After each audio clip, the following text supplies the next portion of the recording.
అధికార ప్రతినిధి. అదేవిధంగా మొన్ననే మన బివి శ్రీనివాస్ గారు జాతీయ అధ్యక్షులు బివి శ్రీనివాస్ గారు మన నాగర్ కర్నూల్ పార్లమెంట్ స్టార్ క్యాంపెయినర్గా నన్ను నియమించడం జరిగింది. అయితే ఈ ప్రచారంలో భాగంగానే మన తలుపునూరు గ్రామానికి మన యూత్ కాంగ్రెస్ ఉపాధ్యక్షులు రేవెల్లి మండల ఉపాధ్యక్షులు నందు, అదేవిధంగా గ్రామాధ్యక్షులు అన్నగారు పెద్దలు. అయితే ఇక్కడ మనకి ఏంటంటే ప్రతి గ్రామంలో కూడా మనం చాలా వరకు కష్టపడి ప్రతి ఇంటికి వెళ్ళి దాదాపు చేయి గుర్తుకు ఓటేయండి అని చెప్పేసి ప్రతి ఒక్కరిని కూడా విన్నవించుకోవడం జరుగుతుంది. వాళ్ళకి చెప్తున్నాం. వాళ్ళు చెప్పిన తర్వాత ఏమవుతుందంటే ఈ బీజేపీ ఏదైతే అక్షంతల బ్యాచ్ ఉందో ఈ అక్షంతల బ్యాచ్ కంట్రోల్ బియ్యంలో ఇంత పసుపు ఇంత కుంకుమ కలుపుకొచ్చి జై శ్రీరామ్ అని చెప్పేసి ఆ జై శ్రీరామ్ నుంచి వెళ్ళి భగవంతుడు ఉన్నాడు, వీళ్ళే భగవంతుడు సృష్టించి. అంటే గతంలో మనం దేవుణ్ణే మొక్కలేదా? మనం దేవుణ్ణి మొక్కినాం కదా. అంటే ఈ బీజేపీ వాళ్ళు చేసేటువంటి ఆగడాలు పాపం దేవుడే లేనట్లు మనం మైసమ్మకు కోన్ని కోసి కళ్ళు శాఖ పెట్టలేమా? అంటే చేసేయలేమా? వీళ్ళంతా ఏంటంటే ప్రజలను మభ్యపెడుతుర్రు, దేశాన్ని మభ్యపెడుతుర్రు. కేవలం వీళ్ళు చేసేదంతా ఏంది అని అంటే దేశంలో కొన్ని ఆగడాలకు అగంతాలకు వీళ్ళు తీసుకొచ్చింది. అదే మన కాంగ్రెస్ పార్టీ ఉంది. మనం చేసినటువంటి ఏవైతే స్వచ్ఛంద కార్యక్రమాలు ఆల్రెడీ ప్రతి ఒక్కరికి తెలిసిన విషయమే. ఇందిరమ్మ ఇండ్లు ఇచ్చింది గతంలో.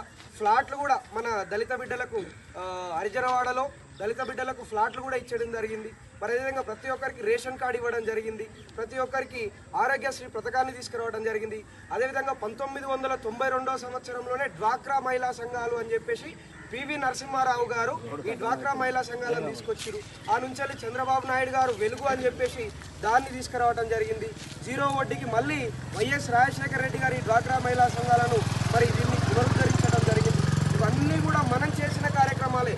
ఈ భారతదేశంలో కాంగ్రెస్ పార్టీ ఏం చేసిందంటే ప్రతి కార్యక్రమాన్ని ప్రతి గ్రామంలో ఇల్లు ఏర్పాటు చేసినాం, రోడ్లు వేసినాం, రేషన్ కార్డులు ఇచ్చినాం, ఆరోగ్యశ్రీ ఉపాధి హామీ పథకాలను తీసుకొచ్చినాం. ఇవి ప్రతి ఒక్క వ్యవస్థను కూడా సిలిండర్ను తీసుకొచ్చినాం, ప్రతి బ్యాంకులో తీసుకొచ్చినాం. బీజేపీ ప్రభుత్వం చేసినటువంటిది ఏంటి? 2014లో దాదాపు ప్రతి ఒక్కరికి జన్ధన్ ఖాతాలను తీసేసి ఓపెన్ చేసింది. ప్రతి ఒక్క సామాన్య కార్యకర్తకు ప్రతి ఒక్క సామాన్య పౌరుడికి 15 లక్షల రూపాయలు వేస్తున్నది. ఎక్కడన్నా నేసినావా? నువ్వు ఒకవేళ 15 లక్షల రూపాయలు వేస్తే ఇవాళ ప్రతి గ్రామానికి వెళ్ళి ఓట్లు అడుగు. మేము ప్రతి ఇంటికి వెళ్ళి మేము ఇందిరమ్మ ఇండ్లు ఇచ్చినాం కాబట్టి మేము ఓట్లు అడుగుతాం. నువ్వు ఎక్కడైతే 15 లక్షలు వేసినావో ఆ ఇంటికి వెళ్ళి నువ్వు ఇలా ఓట్లు అడుగు. అదేవిధంగా దాదాపు సంవత్సరానికి మరి ప్రతి సంవత్సరానికి 1 కోటి ఉద్యోగాలు దేశవ్యాప్తంగా ఉన్నావు. నీ దేశవ్యాప్తంగా ఏవైతే నువ్వు ఉద్యోగాలు ఇచ్చినావో ఆ ఇంటికి వెళ్ళి నువ్వు ఇలా ఉద్యోగాలు అన్నాడు.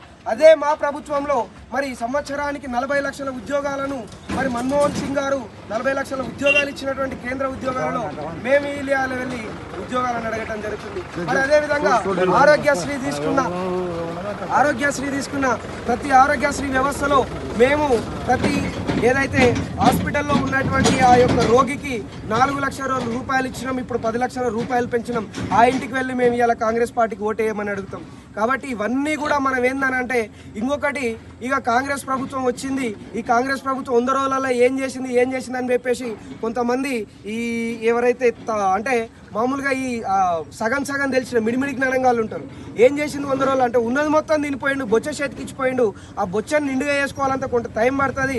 ఎన్నికలు వచ్చినాయి, ఈ ఎలక్షన్లలో మాకు ఎటువంటి వ్యవస్థ లేకున్నది కాబట్టి ప్రతి పథకాన్ని అమలు పరచడానికి వీలు లేకున్నది. ఇంకొకటి ఏమంటారు అంటే ఫ్రీ బస్ ఎందుకు? అరే నీ దగ్గర పైసలు ఉంటే నువ్వు ఇలా టికెట్ తీసుకొని హైదరాబాద్ వెళ్ళు, నాగర్ కర్నూలు వెళ్ళు టికెట్ తీసుకొని.